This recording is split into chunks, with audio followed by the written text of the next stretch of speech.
រយៈពេលជា20ឆ្នាំកន្លងមកក្រោមកិច្ចដឹកនាំរបស់ឯកឧត្តមបណ្ឌិតសុភាចារសុកអានឧបនាយករដ្ឋមន្ត្រីទទួលបន្ទុកទីស្តីការគណៈរដ្ឋមន្ត្រីនិងជាប្រធានអាជ្ញាធរជាតិអប្សរាក្នុងបេសកកម្មអភិរក្សនិងអភិវឌ្ឍអចិរភាពរមណីយដ្ឋានអង្គរអាជ្ញាធរអប្សរាទទួលជោគជ័យយ៉ាងធំធេងលើកិច្ចការអភិរក្សបេតិកភណ្ឌ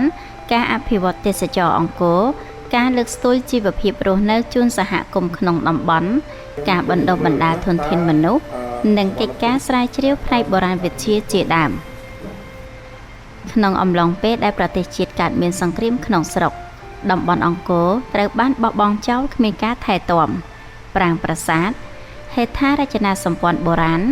និងសំណល់បុរាណមួយចំនួនត្រូវបានបំផ្លាញហើយការសិក្សាស្រាវជ្រាវផ្នែកបុរាណវិទ្យាទៀតសោតពុំមានដំណើរការដោយកត្តាអសន្តិសុខជាឧបសគ្គក្រោយឆ្នាំ1998ដោយសារនយោបាយឈ្នះរបស់សម្ដេចអគ្គមហាសេនាបតីតេជោហ៊ុនសែនប្រមុខរាជរដ្ឋាភិបាលនៃព្រះរាជាណាចក្រកម្ពុជាធ្វើឲ្យសង្គ្រាមត្រូវបានបញ្ចប់ប្រទេសជាតិទាំងមូលទទួលបាននូវសុខសន្តិភាពពេញលេញចាប់ពីពេលនោះមកការអភិវឌ្ឍសេដ្ឋកិច្ចសង្គមក៏ដូចជាការអភិរក្សបេតិកភណ្ឌអង្គរនិងការស្រាវជ្រាវផ្នែកបុរាណវិទ្យាក្នុងតំបន់ក៏ចាប់ផ្ដើមដំណើរការឡើងវិញហើយអាចកំបាំងផ្នែកបុរាណវិទ្យាប្រវត្តិសាស្ត្រដែលកប់បាត់រាប់ពាន់ឆ្នាំមកហើយក៏ត្រូវបានធ្វើការបកស្រាយបង្ហាញជាបន្តបន្ទាប់ដោយចាត់ទុកវិស័យសិក្សាស្រាវជ្រាវផ្នែកបុរាណវិទ្យាជាការងារដ៏មានសារៈសំខាន់ចាប់ពីឆ្នាំ1999អាជ្ញាធរអប្សរាបានបញ្ជូនក្រុមជំនាញរបស់ខ្លួនចូលរួមស្រាវជ្រាវលើគម្រោងសំខាន់ជាច្រើនដូចជាគម្រោងស្រាវជ្រាវផ្លូវបុរាណអង្គរភីម៉ៃគម្រោងសិក្សាប្រព័ន្ធធារាសាស្ត្របុរាណក្នុងតំបន់អង្គរ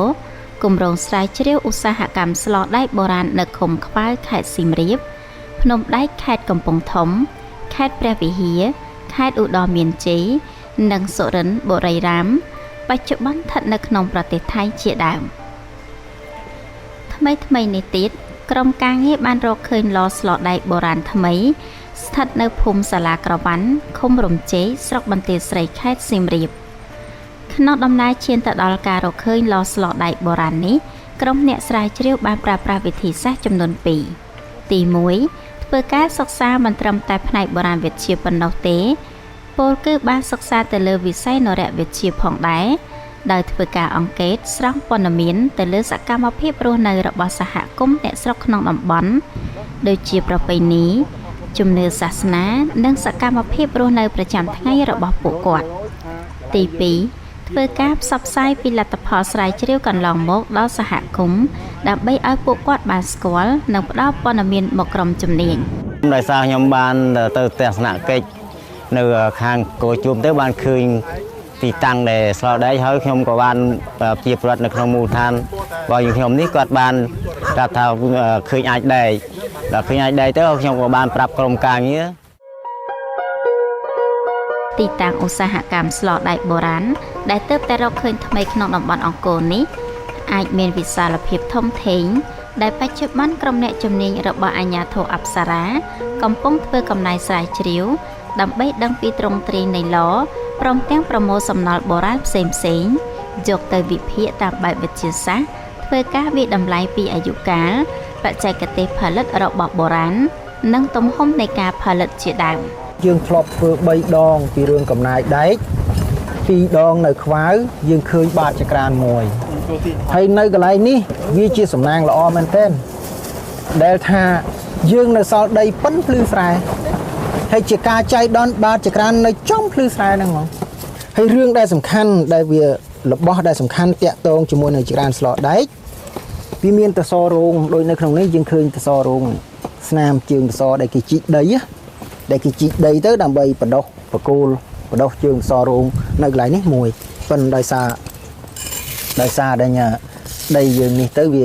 វាចង់ច្រឡំគ្នាអស់ណាបើសិនយើងបាញ់ទឹកហើយកោសសម្អាតថ្មីយើងឃើញស្នាមដែលគេជីកដីដើម្បីបញ្ចុះជើងតសណាយើងរកបានឃើញបំណែកអាចដែកយ៉ាងច្រើនរួមទាំងរ៉ែដែកតិចតួចនិងបំណែកកុលាលភាជ ដូចជាកុលាលភាគខ្មែរនិងកុលាលភាគចិនបាទបន្ទាប់មកគឺយើងបានចាប់ផ្ដើមធ្វើបញ្ជីសារពើភ័ណ្ឌបែងចែកប្រភេទវត្ថុបុរាណដែលយើងស្រាវជ្រាវបាននៅក្នុងទីតាំងផ្ទាល់តែម្ដងបាទបន្ទាប់មកយើងនឹងធ្វើការវិភាគដើម្បីរកអាយុកាលនៃស្ថានីយ៍នេះបន្ទាប់ពីបញ្ចប់គម្រោងស្រាវជ្រាវទីតាំងឧស្សាហកម្មស្លដែកបុរាណនៅតំបន់អង្គរនេះក្រុមអ្នកស្រាវជ្រាវនឹងបានបង្កើតផែនទីបង្ហាញទីតាំងឧស្សាហកម្មស្លដែកបុរាណនេះយ៉ាងជាក់លាក់ប្រយោជន៍ទុកជាមូលដ្ឋានសម្រាប់កិច្ចការអភិរក្សនិងកិច្ចការស្រាវជ្រាវពីការវិវត្តសេដ្ឋកិច្ចសម័យអង្គរស្វែងយល់អំពីវិសាលភាពនៃចក្រភពខ្មែរព្រមទាំងអរិយធម៌ដ៏ចម្រុងចម្រើននាយុគសម័យនោះលទ្ធផលនៃការស្រាវជ្រាវនេះគឺមានប្រយោជន៍ខ្លាំងទៅថ្ងៃក្រោយជួយឲ្យយើងបង្កើនការស្វែងយល់ណាបង្កើនការស្វែងយល់តម្លៃរបស់អរិយធម៌អង្គរហ្នឹងដែលយើងដឹងថាប្រាសាទធំទាំងប្រមាណបរាយធំទាំងប្រមាណគឺគេត្រូវការវត្ថុធាតុដើមលោហៈហ្នឹងដើម្បីយកទៅប្រើប្រាស់ក្នុងការកាត់ថ្មក្នុងការជីកគាស់ធ្វើស្រែចម្ការណាហើយនឹងធ្វើអាវុធយុទ្ធភ័ណ្ឌសម្រាប់ទ័ពប្រយោជន៍មួយទៀតគឺថាយើងអាចយកមកប្រើប្រាស់ក្នុងការអភិវឌ្ឍសហគមន៍ក្នុងតំបន់នេះណាលទ្ធផលដែលយើងរកឃើញនេះគឺជាសក្តានុពលណាអភិវឌ្ឍសេដ្ឋកិច្ចមួយយ៉ាងធំសម្រាប់សហគមន៍ក្នុងការទាក់ទាញភ្ញៀវណានិងទេសចរជាតិអន្តរជាតិឲ្យមកទស្សនាហើយទៅលទ្ធផលដែលយើងបានប្រមាណនេះផែនការទៅមុខទៀតគឺយើងដាក់តាំងបង្ហាញណាធ្វើជារោងតាំងបង្ហាញមួយណាទៅអនាគតនៅក្នុងភូមិសាស្ត្រនេះដើម្បីឲ្យភ្ញៀវគេមកឃើញពីសក្តានុពលអំពីអំពីវិស័យឧស្សាហកម្មណាហ្នឹងហើយកន្លែងផលិតកម្មលោហៈរបស់អង្គរណាអង្គរខ្លួនឯង First of all, I would like to make this remark. ជាដំបូងខ្ញុំសូមធ្វើការចាប់អារម្មណ៍បន្តិចចំពោះខ្ញុំដែលជាអ្នកបុរាណវិទ្យាខ្ញុំយល់ថាវិធីសាស្ត្រដែលអាជ្ញាធរអប្សរាប្រើប្រាស់នៅពេលនេះគឺវាត្រឹមត្រូវច្បាស់លាស់នៅតាមក្បួនខ្នាតខ្ញុំសូមអបអរសាទរ Congratulations for my colleagues. My recommendation, best recommendation. យោបល់របស់ខ្ញុំគឺថាយើងត្រូវដល់ការថែរក្សានិងអភិរក្សស្ថានីយ៍នេះហើយយើងគួរតែធ្វើរោងការពារស្ថានីយ៍នេះដើម្បីទុកឲ្យទេសចរបានមកទស្សនាដែលយើងទើបតែរកឃើញជាលើកដំបូងនៅលើទឹកដីនេះ To forget something, etc. Please. នេះគឺជាមោទនភាពសម្រាប់ជាតិ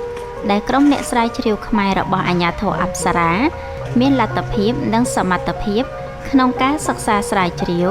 បើកកកាយអាចកំបាំងផ្នែកបុរាណវិទ្យាសម័យអាណាចក្រអង្គរដែលកប់បាត់អស់រយៈពេលរាប់ពាន់ឆ្នាំមកហើយឲ្យមនុស្សជំនាន់ក្រោយនិងអ្នកវិទ្យាសាស្ត្របានយល់ដឹងប្រយោជន៍ជាមូលដ្ឋានសម្រាប់កិច្ចការអភិរក្សនិងអភិវឌ្ឍសេដ្ឋកិច្ចសង្គមនាពេលអនាគត